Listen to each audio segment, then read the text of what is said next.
Hello everyone, आप सभी का एक्सेल इन एजुकेशन चैनल में स्वागत है। फ्रेंड्स, यहाँ पर आपकी तैयारी होती है यूजीसी नेट जो दिसंबर 2023 में परीक्षा होने वाली है। तो हम लोग पेपर 1 और पेपर 2 एजुकेशन की तैयारी करते हैं। तो आप लोग चैनल पे पहली बार आए हैं तो सब्सक्राइब कर लीजिएगा और साथ में टेलीग्राम चैनल को भी ज्वाइन कर लीजिए, क्योंकि वहाँ पर आपको PDF मिल जाती है। ठीक है। और आज की इस वीडियो में हम लोग बात करेंगे हायर एजुकेशन जो आपकी यूनिट है पेपर 1 में, उसमें जो भी प्रमुख आयोग और समितियाँ हैं इनको यहाँ पर हम सिलसिलेवार ढंग से पढ़ेंगे, क्योंकि आपकी परीक्षा में आपको पता है सीक्वेंस से लगाने को कई बार आ जाते हैं। ठीक है, करेक्ट ऑर्डर में आपको उनको लगाना होता है, किस क्रम में उनका डेवलपमेंट हुआ। ठीक है, तो ऐसे कॉन्सेप्ट को हम समझेंगे पूरा सीक्वेंसली, पूरा हम शुरू से A to Z यहाँ पर सारी चीज़ों को कवर करेंगे। ठीक है, हायर एजुकेशन का एक बहुत इंपॉर्टेंट टॉपिक हो जाता है। कई बार आपको मैचिंग करने के लिए आता है। मैचिंग कैसे आती है कि कुछ जो भी शिक्षा से संबंधित आपकी संस्थाएं बनाई गई थी, जो बॉडीज़ बनाई गई थी, उनसे संबंधित जो है आपको यहाँ पर वो भी जो है मैच करने के लिए पूछी जा सकती हैं। ठीक है, और क्रम तो लगाने को आता ही है, साथ में अंदर से भी क्वेश्चन आते हैं कि किस आयोग में कौन सी बात प्रमुख कही गई थी। ठीक है, किस समिति ने किस चीज़ को यहाँ पर किसके रिकमेंडेशन को दिया था, किसकी अनुशंसाओं को, सुझावों को दिया था। ठीक है, तो इस तरह से क्वेश्चन आपके बनते हैं हायर एजुकेशन में। तो आज की इस वीडियो में मैंने मेहनत भी काफ़ी की है, मतलब सारे आयोग और समितियों को एक जगह पे पूरा आपके लिए एकदम कंप्लीट इस टॉपिक को कवर करवाया है। तो सारी चीज़ें आपकी यहाँ पर कवर हो जाएंगी। वीडियो को पूरा देखिएगा, हो सकता है थोड़ी बड़ी भी हो जाए, लंबी हो जाए, लेकिन कोई बात नहीं है, आपके लिए हेल्पफुल होगी। ठीक है, वीडियो पसंद आती है तो लाइक एंड शेयर करना ये आपका काम होता है, आप लोग कर दिया करिए। ठीक है, क्योंकि आपके साथ साथ आपके फ्रेंड सर्कल में भी पहुंच जाएं चीज़ें तो अच्छा रहेगा। ठीक है, तो हम लोग यहाँ पर सारी चीज़ों को, उन जितनी भी निकायों को यहाँ पर बनाया गया था शिक्षा से संबंधित, है ना, तो ये सारी चीज़ों को यहाँ कवर करेंगे। अब वो चाहे आपके रिसर्च से संबंधित हो, टेक्निकल एजुकेशन से संबंधित हो, सारी चीज़ें जो भी हायर एजुकेशन में आपकी आती हैं और एग्जाम में पूछी जाती हैं, एग्जाम ओरिएंटेड कंटेंट को ही यहाँ पे जो है हम लेते हैं। ठीक है, आपने देखा होगा, और वीडियोस नहीं देखी हैं तो आप लोग उनको भी प्लेलिस्ट में देख लीजिए।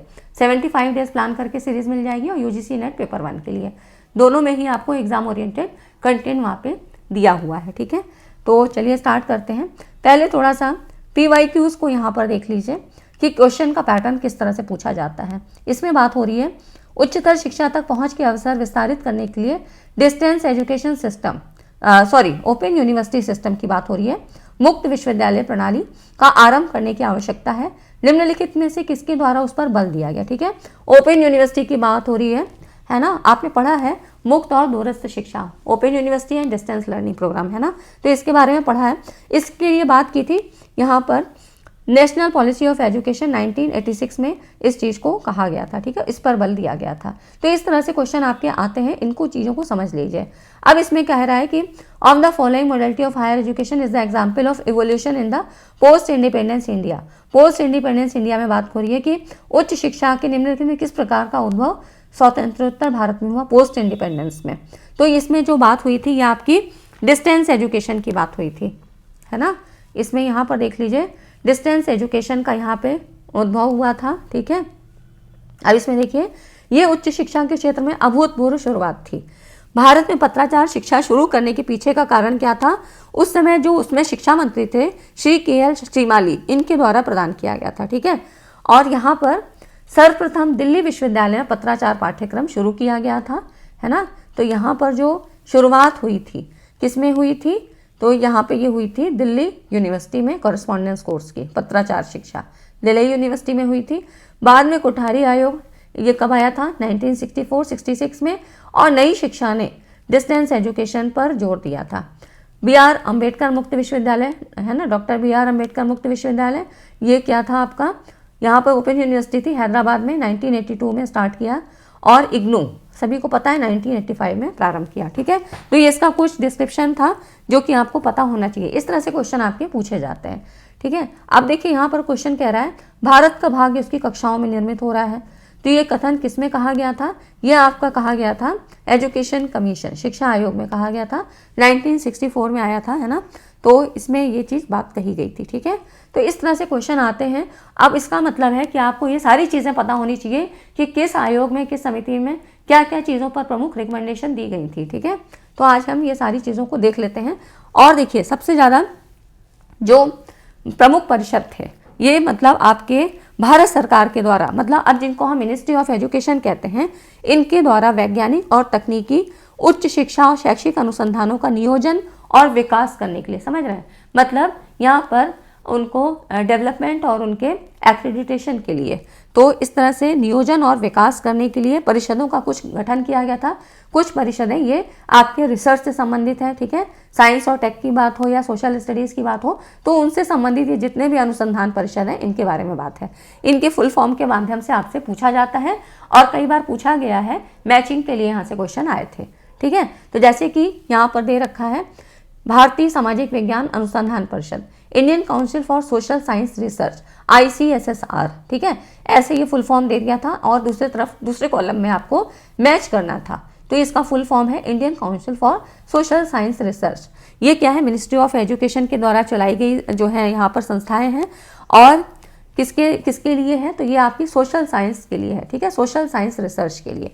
उसके बाद है भारतीय ऐतिहासिक अनुसंधान परिषद, ICHR, Indian council for historical research.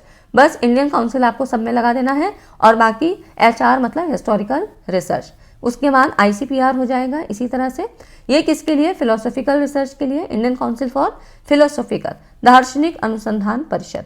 उसके बाद है अग्रिम अध्ययन हेतु भारतीय संस्थान, Indian institute of advance studies, IIAS। मैंने इसको भी ले लिया यहाँ पर क्योंकि फिर क्या होता है, चीज़ें एक साथ एक जगह पे रहती है ना, तो यहाँ पे आपका क्विक रिवीजन भी हो जाएगा और आपको ये भी पता लगेगा कि किस तरह से कौन से क्वेश्चन आपके किस टॉपिक से पूछे जाते हैं, ठीक है। तो ये सारी चीज़ें मैंने इसीलिए आपके लिए ले ली हैं ताकि एक ही जगह रिवीजन हो जाए। उसके बाद UGC आता है आपका, हायर एजुकेशन के लिए है।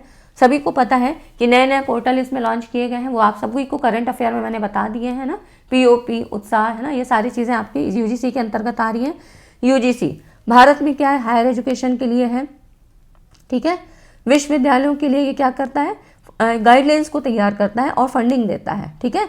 ये तो इसका मेन काम है जो सभी को पता है। उसके बाद सभी को पता है 1953 में आया था और 1956 में 1956 में संवैधानिक निकाय के रूप में इसकी स्थापना की गई थी, ठीक है। ये हो जाता है आपका। फिर AICT, सबके फुल फॉर्म ज़रूर याद रखने हैं, all India council for technical education, ठीक है। तो यहाँ पे तकनीकी शिक्षा के लिए है, तकनीकी शिक्षा को नियंत्रित करता है और उसकी क्वालिटी और रेलेवेंस को यहाँ पर सुनिश्चित करता है, ठीक। फिर आता है आपका NBA, national board of accreditation. यहाँ पर इसकी शुरुआत में AICT के द्वारा AICT अधिनियम के तहत 1994 में यहाँ पर तकनीकी संस्थानों और कार्यक्रमों के मूल्यांकन के लिए की गई थी, ठीक है। तो ये राष्ट्रीय प्रत्यायन बोर्ड है और यहाँ पर AICT परिषद के द्वारा यहाँ पर इसको बनाया गया, ठीक है। तो इस तरह से ये NBA हो जाती है जो कि AICT के द्वारा यहाँ पर स्थापित किया था 1994 में, है ना। उसके बाद आती है NAAC की बात, काफ़ी पूछा जाता है, इसका फुल फॉर्म बहुत पूछा जाता है, NAAC, national assessment and accreditation council. राष्ट्रीय शिक्षा नीति 1986 और प्रोग्राम ऑफ एक्शन 1992, ठीक है। तो एक्शन प्लान जो 1992 था, इसके सुझावों के आधार पे यहाँ पे हायर एजुकेशन की क्वालिटी को मतलब इवेल्युएट करने के लिए UGC के द्वारा 1994 में ये ऑटोनोमस बॉडी के रूप में स्थापित की गई थी, ठीक है ना। तो यहाँ पर ये हो जाती है quality assessment of higher education in India, है ना। और इसकी अगर हम बात करें तो उच्च स्तरीय अधिगम संस्थानों, विश्वविद्यालयों, महाविद्यालय, विभिन्न विभागों और कार्यक्रम के मूल्यांकन की दिशा में यहाँ पे कार्य करता है। NAAC के द्वारा ही यूनिवर्सिटीज़ को क्या है, ग्रेड प्रदान किए जाते हैं, ठीक है। ग्रेडिंग से संबंधित भी क्वेश्चन आपका पूछा गया है, उसमें आपको अलग अलग ग्रेड दिए गए हैं और उनके जो है अल्फ़ाबेट के आधार पे उनको डिनोट किया जाता है, ठीक है। तो इस तरह से क्वेश्चन आपके पूछे जाते हैं, ठीक है ना। ये चीज़ें आपको पता होनी चाहिए। उसके बाद आता है रूसा, राष्ट्रीय उच्चतर शिक्षा अभियान। रूसा इसका फुल फॉर्म है ना। तो राष्ट्रीय उच्चतर शिक्षा अभियान, इसका एम पता ही है कि access, equity and quality of higher education के लिए यहाँ पे बनाया गया है, ठीक है ना। Supports status in creating upgrading institution. अब देखिए यहाँ पर जो रूसा का अभी फेज चल रहा है वो क्या है, 3.0। इसमें क्या है, राष्ट्रीय उच्चतर शिक्षा अभियान, इसकी जो स्थापना थी अक्टूबर 2013 में शुरू की गई थी और क्या है, केंद्र प्रायोजित योजना है। इसका उद्देश्य क्या है? पूरे भारत में उच्च शिक्षा संस्थानों के रणनीतिक वित्त पोषण को प्रदान करना है। वित्त पोषण कैसे दिया जाएगा? जैसे कि सामान्य श्रेणी के राज्यों के लिए 60:40 है ना, ऐसे लिखा जाएगा, 60:40 ऐसे, ठीक है ना। तो इस तरह से यहाँ पर सामान्य श्रेणी के लिए हो जाता है, विशेष श्रेणी के राज्यों के लिए 90:10 हो जाता है। जैसे कि यहाँ पर दिया है, या आपको अमाउंट दे रखा है कि सेंट्रल शेयर का इतना है और फिर स्टेट शेयर का इतना है ना, तो उसी को अनुपात के रूप में समझ रहे हैं। 60:40 जो कि सामान्य श्रेणी के लिए, और विशेष श्रेणी में ये बदल जाता है 90:10। और केंद्र शासित प्रदेशों के लिए 100% मानदंड और परिणाम आधारित होते हैं। ये चीज़ मैं पहले भी आपको बता चुकी हूँ, ठीक है। अब जो इसकी जो खास बात है, रूसा 3.0 जो अभी फेज चल रहा है, 1.0, 2.0, 3.0, तो इस तरह से अब ये तीसरा फेज है। इसमें ये कहा गया कि सरकार ने राष्ट्रीय उच्चतर शिक्षा अभियान की जो योजना है, इसको 31 मार्च 2026, ठीक है, या अगली समीक्षा तक, जो भी पहले आएगा उस तक जारी रखने की मंजूरी दी है। तो ये आपका करंट से संबंधित भी यहाँ टॉपिक बन जाता है कि राष्ट्रीय उच्चतर शिक्षा अभियान को और कितने समय के लिए बढ़ाया है, ठीक है, तो 31 मार्च 2026 तक, ठीक ना। तो ये हो जाती हैं। अब उसके बाद देखिए NIRF, national institutional ranking framework, है ना। ये सारी चीज़ें आपकी हायर एजुकेशन से संबंधित हैं, इसलिए मैंने इसको लिया। अभी हम लोग इसके आगे फिर आयोग और समितियों को पढ़ेंगे क्रमवार, ठीक है। अब देखिए इसका भी फुल फॉर्म आपसे क्वेश्चन में पूछा गया, क्योंकि नेशनल इंस्टीट्यूट, इंस्टीट्यूशनल, इसमें जो है कन्फ्यूज़न क्रिएट होता है। यहाँ पर ये तो जानना ही है कि करंट में अभी आपकी कौन सी जो है कॉलेज की या इंस्टीट्यूट की रैंकिंग किस पर है, ठीक है, टॉप पर कौन सा है। तो ये सारी चीज़ें तो करंट में हमने कवर कर लिया है। अब यहाँ पर आपको ये देखना है कि देखिए NIRF की जो रैंकिंग है उसके पैरामीटर्स कौन कौन से हैं। तो इसमें देखिए 5 पैरामीटर दिए हैं यहाँ पर। ये फर्स्ट है टीचिंग, लर्निंग एंड रिसोर्सेज, दूसरा है रिसर्च एंड प्रोफेशनल प्रैक्टिस, तीसरा है ग्रेजुएशन आउटकम, फिर आउटरीच एंड इंक्लूसिविटी, मतलब यहाँ पे इसकी बात होती है, और उसके बाद फिर परसेप्शन, ठीक है। तो इस तरह से ये आपके 5 पैरामीटर हैं जिन पर कि NIRF की रैंकिंग डिपेंड करती है। फिर आती है national education policy committee, NEP 2020 जो चल रहा है आपका, ये पता ही है, कस्तूरी रंगन कमेटी इसके जो है समिति थी, कस्तूरी रंगन इसके अध्यक्ष थे, है ना। तो यहाँ पर देखिए जो लर्निंग प्लान दिया है वो किस तरह से था, ये तो पता ही है आपको, NEP आपने काफ़ी पढ़ रखा है। तो 2020 में क्या क्या चीज़ें थी, काफ़ी बड़ा जो है ये टॉपिक है, और क्वेश्चन एक जरूर आता है, ठीक है। तो इसमें चीज़ें आपको पता होनी चाहिए। तो आप यहाँ देख सकते हैं, इसलिए मैंने बिल्कुल शॉर्ट में लिया है ताकि चीज़ें आपको पता रहें, है ना। तो key features of the new education policy, इसमें क्या है, public spending on education by state centre to be raise to 6% of GDP, है ना, 6% GDP बढ़ाने की बात की थी। अब इसका नाम तो बदल दिया है, मिनिस्ट्री ऑफ एजुकेशन हो गया है MHRD की जगह। Separate technology unit to develop digital education resources, ये सारी चीज़ें इसके प्लान के अंतर्गत हैं। स्कूल एजुकेशन के लिए क्या है, यूनिवर्सलाइजेशन, सार्वभौमिकरण फ्रॉम एज 3 टू क्लास 10 2030 तक, ठीक है। उसके बाद लिटरेसी एंड न्यूमरेसी स्किल, संख्यात्मक क्षमता को बढ़ाने के लिए कितने की बात की गई है, 2025 तक। Mother tongue as medium of instruction till class 5, है ना। तो ये सारी चीज़ें आपको दी हैं, आप आराम से इसको पढ़ लीजिएगा या स्क्रीनशॉट ले लीजिएगा। हायर एजुकेशन में कहा है new umbrella regulator for all higher education except medical और लीगल, मतलब ये भी आपसे क्वेश्चन पूछा है, ठीक है। ये भी हायर एजुकेशन में आपके क्वेश्चन आ चुका है कि NEP में कौन से जो है किस टॉपिक पे बात नहीं की गई है ना। तो एक्सेप्ट मेडिकल और लीगल कोर्स में यहाँ पर नहीं की गई, उसमें कई ऑप्शन आपको दिए थे, तो ये चीज़ें पता होना चाहिए। मल्टी डिसिप्लिनरी की बात की है, फ्लेक्सिबल, हॉलिस्टिक, है ना। UG डिग्री की जो कि 3 से 4 ईयर्स का ड्यूरेशन होगा, है ना। नो MPhil, अब MPhil नहीं होता है, पता है आपको। 1 to 2 ईयर PG प्रोग्राम्स है ना। तो इस तरह से ये सारी चीज़ें आपको ये पता होनी चाहिए, जो कि मैंने सिंपल आपको बिल्कुल बस एज ए आपको क्रिस्प फॉर्म में समझाने की कोशिश की है। बाकी NEP हमने पूरा पढ़ लिया है। अब देखिए हम लोग आयोग और समितियों को पढ़ने से पहले थोड़ा सा ये देख लेते हैं कि किस तरह से कौन कौन से जो भी आपकी शिक्षा संस्थाएं थी खोली गई हैं। तो प्राचीन शिक्षा में क्या हुआ था, 1781 में वॉरेन हेस्टिंग्स ने कलकत्ता में एक मदरसा खोला था, ठीक है। ये तो हो गई 1781 में। जो गवर्नर जनरल कौन थे, प्रथम गवर्नर जनरल वॉरेन हेस्टिंग्स ने, इन्होंने कलकत्ता मदरसा, है ना, यहाँ पर खोला था। और उसके बाद 1791 में जोनाथन डंकन के द्वारा बनारस संस्कृत जो है कॉलेज की स्थापना की थी। ठीक है, तो इस तरह से ये हो जाता है 1791 में यहाँ पे जोनाथन डंकन के द्वारा। फिर 1800 में गवर्नर जनरल लॉर्ड वेलेस्ली के द्वारा कलकत्ता में फोर्ट विलियम कॉलेज की स्थापना हुई थी।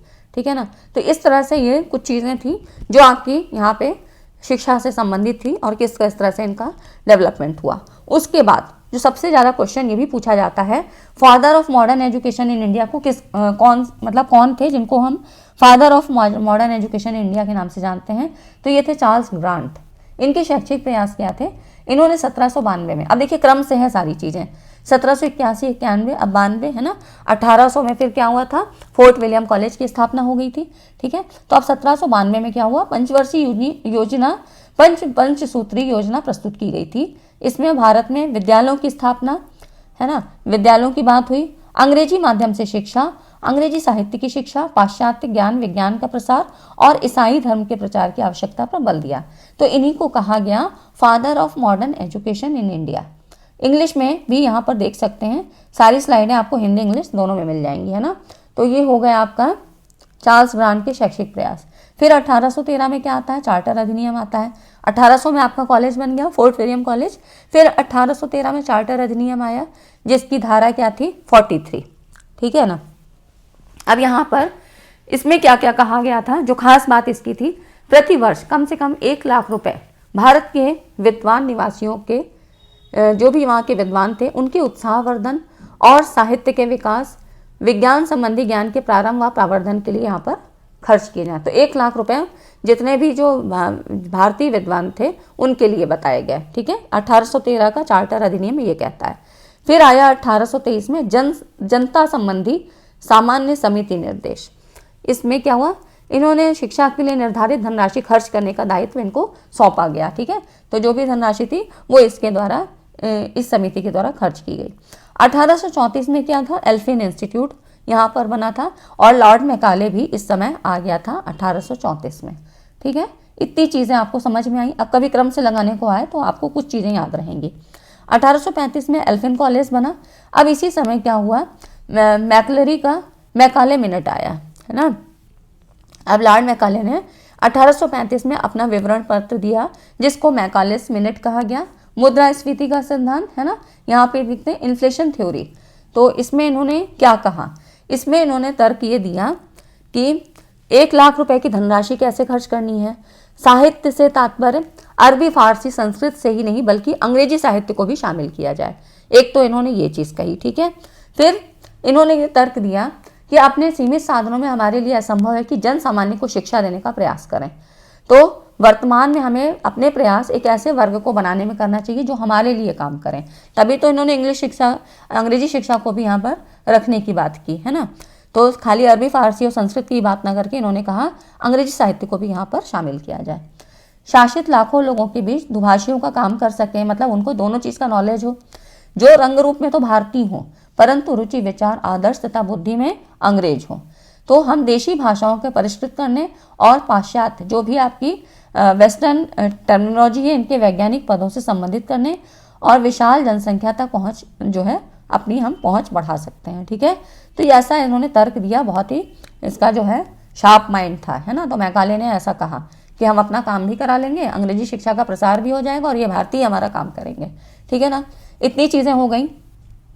अगर इतनी बातें आपको समझ में आ गई, लगता है कि हाँ मैम ने कुछ बनाया है, हेल्पफुल है हमारे लिए, तो वीडियो को लाइक ज़रूर कर दीजिए। अब देखिए उसके बाद क्या आता है, 1854 का वुड का डिस्पैच। ठीक है, वुड का घोषणा पत्र आया, वुड डिस्पैच। अब इसमें इन्होंने कहा भावी शैक्षिक पुनर्निर्माण के लिए नीति को प्रस्तुत किया गया, जिसमें इन्होंने कहा जनसाधारण के लिए शिक्षा व्यवस्था करने, छोटी कक्षाओं में प्रांतीय भाषाओं को शिक्षा का माध्यम बनाने और अध्यापकों का प्रशिक्षण प्रारंभ करने और विश्वविद्यालयों की स्थापना करने की बात कही। तो जो इसको जो है जो चार्ल्स वुड का जो घोषणा पत्र था, इसको भारत में अंग्रेजी शिक्षा का मैग्ना कार्टा, महाधिकार पत्र भी कहा जाता है। इसने भारतीय शिक्षा को एक नया मोड़ दिया। तो इन्होंने मतलब प्रांतीय भाषाओं को शिक्षा का माध्यम बनाने के लिए कहा। ठीक है, अब यहाँ देख सकते हैं आप, तो वुड डिस्पैच जो है अच्छा इंग्लिश में नहीं है, कोई बात नहीं है। तो इन्होंने जनसाधारण के लिए शिक्षा व्यवस्था करने, प्रांतीय भाषाओं को शिक्षा का माध्यम बनाने, टीचर्स ट्रेनिंग की बात कही और यूनिवर्सिटीज़ की जो है स्थापना करने की बात कही। ठीक है, तो ये हो जाता है वुड डिस्पैच, जिन्होंने भारतीय शिक्षा को एक नया मोड़ दिया, एक नया आयाम दिया, है ना। अब उसके बाद ये हो जाता है आपका, फिर देखिए, फिर यहाँ पर ये चीज़ें हिंदी में ये स्लाइड है 1857 में, यहाँ पर इंग्लिश की पहले हो गई है, कोई बात नहीं है। अब देखिए 1857 में क्या हुआ, फिर बम्बई, कलकत्ता और मद्रास में 3 कॉलेज स्थापित हुए 1857 में, है ना। तो इस तरह से यहाँ पे लंदन विश्वविद्यालय के पैटर्न पर भारत में 3 विश्वविद्यालय कलकत्ता, बम्बई और मद्रास में खोले गए। ये हो जाता है आपका। उसके बाद आती है क्या, 1882 में हंटर कमीशन आता है। ठीक है, भारतीय शिक्षा आयोग 1882 में आया। अब इसमें इन्होंने रिकमेंडेशन क्या क्या दी, ये ज़रूर आपको पढ़ना है, इसीलिए मैंने इतने सारे पॉइंट्स आपको दे दिए हैं। ठीक है, और इंग्लिश वाले लोग यहाँ पर देख सकते हैं। ठीक है, ये स्लाइड आपकी पहले लग गई है, कोई बात नहीं है। ठीक है, तो PDF आप कहेंगे तो ज़रूर मिल जाएगी। अब देखिए यहाँ पे जो है ना, भारतीय शिक्षा आयोग की बात करें, हंटर आयोग की, तो हंटर आयोग में क्या हुआ, आयोग के अध्यक्ष कौन थे, सर विलियम हंटर। ठीक है, ये थे। इस प्रतिवेदन के द्वारा ये दूसरी बार प्रयास किया गया कि भारतीय शिक्षा नीति का पुनर्निरीक्षण और विस्तार करने का। ठीक है, पहला प्रयास कब किया गया, देखिए ये चीज़ें आपको पता होनी चाहिए। पहला प्रयास कब किया गया, वुड के घोषणा पत्र में किया, और दूसरे में 1882 में गठित हंटर आयोग ने देशी शिक्षा को प्रोत्साहन देने, प्राथमिक शिक्षा का विस्तार करने और जो वुमेन्स एजुकेशन थी इसको प्रोत्साहित करने के साथ साथ शिक्षा का जो उत्तरदायित्व था ये इन्होंने जो व्यक्तिगत संस्थाएं थी उनको सौंपने का काम किया। ठीक है, फिर आपका क्या आ जाता है, यहाँ पर इसकी रिकमेंडेशन 1882 में जो हंटर कमीशन ने कौन कौन से सुझाव दिए, तो यहाँ पे देखिए प्रारंभिक शिक्षा के विस्तार पे यहाँ पे कहा गया कि बल दिया जाए और कहा कि प्रारंभिक शिक्षा में स्थानीय भाषा में अध्ययन करना चाहिए। ठीक है, ये चीज़ कहा। फिर इन्होंने कहा कि नव स्थापित जिला और नगर निकाय संस्था शिक्षा का प्रबंधन अपने हाथ में है। मतलब ये क्वेश्चन आपका आया है यहाँ से। ठीक है, जो दूसरी लाइन है ना, लोकल जो भी यहाँ पर निकायों की बात की है, जो भी आपकी लोकल बॉडीज़ थी उनके बारे में कहा गया है। ये क्वेश्चन आपका पूछा गया था कि जो भी नव निर्मित विद्यालय थे उनका जो है किनको सौंपने का कार्य यहाँ पर सौंपा गया था। तो ये जो भी नगर निकाय संस्था थी शिक्षा से संबंधित उन्होंने अपने हाथों में लिया। ठीक है, ऐसा इनका सुझाव था। राष्ट्रपति नगरों के बाहर शिक्षा के लिए सुविधाओं की कमी की ओर ध्यान आकर्षित किया, उनके विस्तार के लिए सुझाव दिए गए। ठीक है, गरीब इलाकों के जो भी थे उन महाविद्यालय वगैरह, तो प्राथमिक सिद्धांतों का विस्तार किया जाए। और यहाँ पर इन्होंने जो बात कही, स्थानीय स्वशासन अधिनियम के तहत प्रारंभिक शिक्षा प्रशासन जिला और नगर पालिका बोर्ड पर प्रतिबंध लगा दिया गया था। सरकारी धन से निजी स्वामित्व वाले माध्यमिक विद्यालय शुरू करने थे। ठीक है, इसके अतिरिक्त माध्यमिक विद्यालय के पाठ्यक्रम में वैज्ञानिक और शास्त्रीय शिक्षकों को कई तरह से विभाजित किया। ठीक है ना, तो निजी शिक्षा प्रणाली में भारतीय नामांकन को बढ़ावा देना और मिशनरी स्कूलों के उपयोग का विरोध करना। ठीक है, लड़कियों और महिलाओं की स्टार्टअप वृद्धि पर विशेष ध्यान दिया गया। तो इस तरह से जो हंटर कमीशन की जो रिकमेंडेशन थी इनसे संबंधित सवाल आपके बनते हैं। ठीक है, तो और काफ़ी क्वेश्चन मैंने करवाए भी हैं, तो अगर नहीं देखा है तो उन वीडियोस को देख लीजिए। अब उसके बाद ये तो हो गई 1882 की बात। 1885 में भारतीय राष्ट्रीय कांग्रेस की स्थापना हुई और 1887 में इलाहाबाद विश्वविद्यालय के बारे में आपको पता ही है, भारत का प्रमुख केंद्रीय विश्वविद्यालय, सेंट्रल यूनिवर्सिटी है और इसे पूर्व के ऑक्सफोर्ड के नाम से भी जाना जाता है। इसकी स्थापना यहाँ पे 1887 में एल्फ्रेड लायर की प्रेरणा से हुई थी। ठीक है, तो ये तो इनका नाम हो गया जो कि पूछा नहीं जाता है, लेकिन फिर भी क्रम आपको पता होना चाहिए। ठीक है, अब उसके बाद 1902 में क्या हुआ, विश्वविद्यालय आयोग आया। ठीक है, यहाँ पर इंग्लिश में देख लेते हैं, यूनिवर्सिटीज़ जो है आपका विश्वविद्यालय आयोग। तो 1902 में क्या था, सर थॉमस रैले की अध्यक्षता में गठित भारतीय विश्वविद्यालय आयोग ने सीनेट और जितने भी सिंडिकेट वगैरह थे इनका पुनर्गठन करने, विश्वविद्यालय में शिक्षण कार्य आरंभ करने और छात्रों के स्कॉलरशिप का भी सुझाव दिया। ये सारी चीज़ें, स्कॉलरशिप की जो बात हुई ये इसमें विश्वविद्यालय आयोग के अंतर्गत हुई। ठीक है, इस आयोग के सुझाव के आधार पर 1904 में भारतीय विश्वविद्यालय अधिनियम पारित हुआ। ठीक है, तो 1904 में आपका जो यहाँ पर भारतीय विश्वविद्यालय अधिनियम पारित हुआ। 1902 में विश्वविद्यालय आयोग बना, ठीक है ना। तो ये 1904 में विश्वविद्यालय अधिनियम बना। 1905 में फिर राष्ट्रीय शिक्षा परिषद, यहाँ पर जो है लॉर्ड कर्जन ने बंगाल के विभाजन की घोषणा की। तो 1905 में गुरदास बनर्जी की अध्यक्षता में राष्ट्रीय शिक्षा प्रसार समिति का गठन किया गया, ठीक है। शिक्षा नीति में 1913 की क्रांति आई। अब उसके बाद 1917 में सैडलर आयोग आया। सैडलर की अध्यक्षता में कलकत्ता विश्वविद्यालय आयोग की नियुक्ति हुई, ठीक है। तो ये हो जाता है आपका सैडलर आयोग। उसके बाद क्या होता है, 1917 के बाद अब आती है आपकी हरटोंग समिति 1929 में। सन इसके काफ़ी पूछे जाते हैं, ये जितने भी सन है ना ये जरूर पूछे जाते हैं। बाकी ये भी क्या थी, प्राथमिक शिक्षा के प्रसार के लिए इन्होंने सिफारिश की थी। विश्वविद्यालय में प्रवेश के नियमों को कठोर बनाने की अनुशंसा की थी। ये रिकमेंडेशन हरटोंग समिति की थी। सप्रू समिति यहाँ पर ये आई आपकी 1934 में। 37 में एबर्ट वुड रिपोर्ट जो, और 1937 में ही क्या थी, वर्धा स्कीम भी आई थी जो महात्मा गांधी की थी, है ना। तो इस रिपोर्ट में क्या था, जो एबर्ट वुड रिपोर्ट थी, इन्होंने सामान्य शिक्षा और तकनीकी शिक्षा के विकास के संबंध में सिफारिश की। तो आपसे क्वेश्चन ऐसे पूछा जाता है कि इनमें से कौन सी जो है समिति थी जिन्होंने जो है कि किसने किसकी रिपोर्ट में तकनीकी शिक्षा के बारे में बात की थी, तो एबर्ट वुड की रिपोर्ट थी। तो उसके बाद 1937 में वर्धा स्कीम आ गई, ठीक है। वर्धा स्कीम के बारे में आपको पता ही है, बहुत सारी चीज़ें आपको पता है ना। तो यहाँ पर ज़्यादा इसके बारे में नहीं डिस्कस करेंगे। उसके बाद क्या हुआ, फिर आता है आपका 1947 में, मतलब फिर स्वतंत्रता प्राप्ति पर ब्रिटिश शासन की समाप्ति तक क्या हुआ, जो 1813 का आज्ञा पत्र था, तो भारतीय शिक्षा के क्षेत्र में ब्रिटिश युग का प्रारंभ माना जाता है। और 1947 में, मतलब स्वतंत्रता प्राप्ति पर ब्रिटिश शासन की समाप्ति तक ये चलता रहा। तो जो 1813 में आज्ञा पत्र आया था उसी के अकॉर्डिंग 47 तक यहाँ पर चलता रहा चीज़ें, है ना। तो ये सारी चीज़ें हो गई आपकी। अब उसके बाद फिर देखिए 1945 में क्या हुआ, AICT की स्थापना हुई। तकनीकी शिक्षा के बारे में बात हो गई है ना, ये तो हम पहले ही पढ़ चुके हैं AICT के बारे में। अब उसके बाद देखिए फिर 1948 में यह आता है आपका राधा कृष्णन आयोग, ठीक है। तो इसमें देख रहे हैं राधा कृष्णन कमीशन की बात हुई। तो यहाँ पर देखिए, हो सकता है आपको बहुत छोटे फॉन्ट दिखाई दे रहे हो, लेकिन मैं चीज़ें आपको बता दे रही हूँ, क्योंकि फिर क्या होता है बहुत सारी स्लाइडें, मतलब आपको अगर PDF लेनी है तो फिर वो बहुत सारी ज़्यादा स्लाइडें हो जाती हैं, है ना। तो यहाँ पर 1945 में AICT की स्थापना हो गई और 48-49 में ये राधा कृष्णन आयोग का समय था। तो राधा कृष्णन आयोग की अध्यक्षता में गठित किए गए विश्वविद्यालय शिक्षा आयोग ने उच्च शिक्षा के उद्देश्यों, अध्यापक कल्याण, शिक्षा के स्तर और यहाँ पर जो आपका PG लेवल था, अनुसंधान, रिसर्च के बारे में बात हुई, शिक्षा के माध्यम और परीक्षा प्रणाली, धार्मिक शिक्षा, छात्र कल्याण, ग्रामीण विश्वविद्यालयों की स्थापना। यहाँ पर ग्रामीण विश्वविद्यालयों की स्थापना भी की बात हुई। नारी शिक्षा और अर्थव्यवस्था में सुधार के लिए इन्होंने अनेक सुझाव दिए। तो ये सारी चीज़ें किसमें हुई, राधा कृष्णन आयोग में। तो जो कुछ खास चीज़ें होती हैं उनको ज़रूर याद रखिए, जैसे कि ग्रामीण विश्वविद्यालय की बात करें तो किसमें हुई थी, राधा कृष्णन आयोग, ठीक है। उसके बाद मुदालियर आयोग आ जाता है। ये आया आपका 1952-53 में। इसके अध्यक्ष कौन थे, डॉक्टर A लक्ष्मण स्वामी मुदालियर, है ना। तो ये इनका नाम भी कई बार पूछा गया है। माध्यमिक शिक्षा आयोग ने माध्यमिक शिक्षा में सुधार लाने के लिए अनेक सुझाव दिए। इन्होंने जो है आध्यात्मिक शिक्षा के उद्देश्यों, मतलब जो भी धार्मिक शिक्षा के उद्देश्य, माध्यमिक शिक्षा के पुनर्गठन, बहुउद्देशीय विद्यालय, त्रिभाषा सूत्र, है ना, ये भी पूछा जाता है। 3 लैंग्वेज फॉर्मूला कहाँ दिया गया था, तो मुदालियर आयोग में, ठीक है।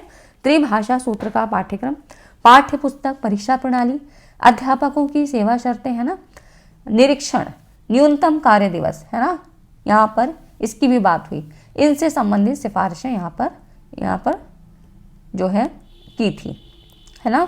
तो ये हो जाता है आपका मुदालियर आयोग के बारे में, इन्होंने क्या क्या चीज़ें दिया, ये आपको बिल्कुल शॉर्ट फॉर्म में चीज़ें आपको पता होना चाहिए, है ना। तो यहाँ पर ये सारी चीज़ें हो गई, जिसमें कि त्रिभाषा सूत्र, न्यूनतम कार्य दिवस और अध्यापक की सेवा शर्तें, ये कुछ चीज़ें जो आपको पता होनी चाहिए किसमें आई थी, मुदालियर आयोग में। 1953 में फिर आया आपका UGC की स्थापना हो गई और 56 में वैधानिक निकाय। यहाँ मैंने सिलसिलेवार ले लिया है, ठीक है। जो शुरू में लिया था वो आपको बताया था कि हायर एजुकेशन में ये कमेटी आई थी, है ना। फिर NCERT की स्थापना 1961 में हुई। भावात्मक एकता समिति भी आई। उसके बाद देखिए फिर आपके कोठारी आयोग हो जाता है। कोठारी आयोग आता है आपका 1964-66 में, ठीक है। दौलत सिंह कोठारी इसके अध्यक्ष थे। यहाँ पर आप कोठारी कमीशन के बारे में देख सकते हैं। अब इस आयोग ने सभी स्तरों की शिक्षा के संबंध में विचार विमर्श किया, है ना। तो वहां पर जैसे कि सेकेंडरी एजुकेशन की बात हो रही थी, इन्होंने सभी स्तरों की, सभी के लिए बात की। भारत सरकार को अपना प्रतिवेदन प्रस्तुत किया। आयोग ने राष्ट्रीय विकास में शिक्षा को एक महत्वपूर्ण साधन के रूप में विकसित करने के लिए राष्ट्रीय उद्देश्य बताए और संपूर्ण राष्ट्र में एक समान शिक्षा संरचना लागू करने की सिफारिश की। ठीक है, तो इस तरह से कुछ चीजें आपको याद रहेंगी, नहीं तो ये आयोग तो बहुत बड़े बड़े हैं, है ना, 8-8, 10-10 पेज के हैं। इतनी चीजें आपको अभी नहीं आपको समझ में आएंगी। आयोग ने यहाँ पर टीचर्स ट्रेनिंग की बात की, शैक्षिक समानता की बात की, स्कूल शिक्षा के विस्तार, पाठ्यक्रम, शिक्षण पद्धति निरीक्षण, उच्च शिक्षा के उद्देश्य और कार्यक्रम, विश्वविद्यालयों की व्यवस्था हुई और कृषि तकनीकी। देखिए कृषि तकनीकी की बात कोठारी आयोग में हुई, ये भी क्वेश्चन आपसे पूछा है। व्यवसायिक, है ना, वोकेशनल और इंजीनियरिंग एजुकेशन की यहाँ पर बात हुई। अनुसंधान की बात हुई। प्रौढ़ शिक्षा, है ना, नियोजन और प्रशासन और शैक्षिक वित्त प्रबंध जैसे विषयों पर विस्तार से अध्ययन करने के सुझाव। ये सारे रिकमेंडेशन थे जो कोठारी आयोग ने दिए। ठीक है, तो ये सारी चीज़ें बनाने में बहुत मेहनत लगती है, तो वीडियो को अभी तक लाइक नहीं किया तो लाइक ज़रूर कर दें और इन चीज़ों को 2-3 बार ध्यान से पढ़ लीजिए, है ना। चाहे अपने जो है अपने टर्म्स में जैसे भी आपको बनाना हो नोट्स आप थोड़े से लिख सकते हैं, टू दी पॉइंट। फिर आता है आपका क्या, 1964-66 तक हो गया। फिर आ जाता है आपका राष्ट्रीय ज्ञान आयोग। राष्ट्रीय ज्ञान आयोग से क्वेश्चन बहुत पूछे जाते हैं, है ना। ये गठित कब हुआ था, 13 जून 2005 को। भारत के तत्कालीन प्रधानमंत्री उसमें कौन थे, मनमोहन सिंह जी थे। अब ये क्या था, ये एक भारतीय थिंक टैंक था। थिंक टैंक मतलब समझ रहे, जिसमें कि सभी विचार विमर्श किया जाता है ना, और संभावित नीतियों पर विचार करने का यहाँ पर आरोप लगाया गया, जो ज्ञान गहन सेवा क्षेत्रों में भारत के तुलनात्मक लाभ को। तो ये इसीलिए मतलब कि नए नए विचार, जो भी इनोवेटिव आइडियाज़ थे वो यहाँ पर सारे लिए जाते थे और दिए जाते थे, है ना। जो भी उनसे ऊपर अथॉरिटी थी, मिनिस्टर हो, वहाँ तक पहुँचाए जाते थे। तो ये थिंक टैंक था। अब इसमें क्या हुआ, आयोग का गठन क्या हुआ था, राष्ट्रीय ज्ञान आयोग। इसी को क्या है, NKC, नेशनल नॉलेज कमीशन भी कहते हैं, 2005 में हुआ और कार्यप्रणाली आपकी 2006 में शुरू हुई थी।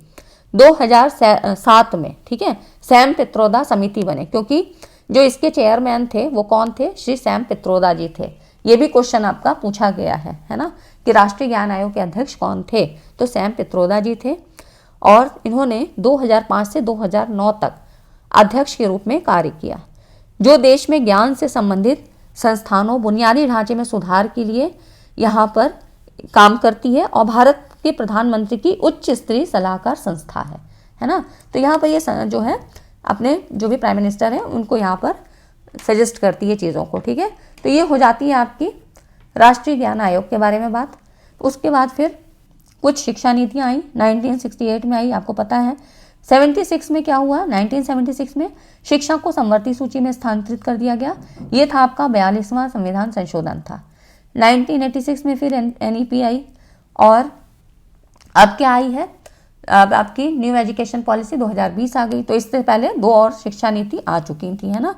ज्ञानम समिति आई 1987-90 में, ठीक। फिर आती है आपकी यशपाल समिति के बारे में थोड़ा सा हम बाद में बात करते हैं।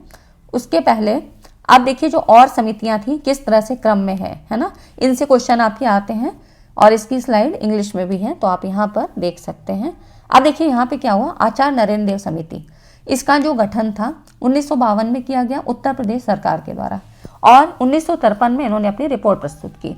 समिति ने क्या है, उत्तर प्रदेश में माध्यमिक शिक्षा के विभिन्न पक्षों, पाठ्यक्रम के संबंध में सुझाव दिए। ठीक है, ये हो गई नरेंद्र देव समिति, 1952 में आई। फिर दुर्गाबाई देशमुख समिति और हंसा मेहता समिति बहुत पूछी जाती है। 1957 में दुर्गाबाई देशमुख समिति आई और 1959 में इन्होंने रिपोर्ट पेश की। इसमें लड़कियों की शिक्षा के संबंध में सुझाव दिए थे। ये काफ़ी पूछी जाती है, इंपॉर्टेंट है। ठीक है, ये दोनों समितियाँ हंसा मेहता और दुर्गाबाई हमेशा पूछी जाती हैं। श्री प्रकाश समिति फिर 1959 में, इस समिति ने, ये भी इंपॉर्टेंट है आपके लिए, ये भी पूछी गई है 1-2 बार, धार्मिक और नैतिक शिक्षा से संबंधित थी। इससे संबंधित उन्होंने पाठ्यवस्तु के संबंध में अनेक सुझाव दिए, है ना। इंग्लिश में यहाँ पर देख सकते हैं। ठीक है, संपूर्णानंद समिति में क्या हुआ है, इस समिति का गठन 1961 में किया गया था और राष्ट्रीय एकता को बनाए रखने के लिए शिक्षा के योगदान के संबंध में सुझाव दिए, है ना। तो यहाँ पर देख सकते हैं Sampurnanand committee It was formed in 1961. This committee has given many suggestions regarding the contribution of education in maintaining national unity, है ना, नेशनल यूनिटी पे बात करता है, राष्ट्रीय एकता। हंसा मेहता समिति कब आई थी? 1964 में। दोनों को याद रखिएगा, इस स्लाइड को पूरा दिमाग में बैठा रखिएगा, ठीक है। एक आई थी आपकी डी से, देखिए दुर्गाबाई 1957 में, फिर एच है ना लास्ट में आता है, बाद में आता है देखिए 1964 में, ठीक, हंसा मेहता। तो इस समिति ने शिक्षा के विभिन्न स्तरों पर जो भी लेवल्स थे लड़कियों के पाठ्यक्रम के संबंध में अपनी रिकमेंडेशन दी, ठीक है। तो यहाँ पे लड़कियों के पाठ्यक्रम के संबंध में दिए विभिन्न स्तरों पर, है ना, और इससे संबंधित क्वेश्चन आपके पूछे गए हैं। तो इस तरह से यहाँ पर आपने देखा। अब देखिए यशपाल जो है फिर ये यहाँ पर, अरे ये दोबारा आ गई क्या स्लाइड, कोई बात नहीं। उसके बाद देखिए हंसा मेहता समिति हो गई, ठीक है। फिर आई आपकी 10+2+3 समिति, ठीक है, ये आ जाती है आपकी, ये हो गई आपकी हंसा मेहता हो गई। फिर ज्ञानम समिति हो गई। अब यशपाल समिति, यशपाल समिति में क्या था? इस समिति ने 1993 में अपनी रिपोर्ट प्रस्तुत की, है ना, 1993 में।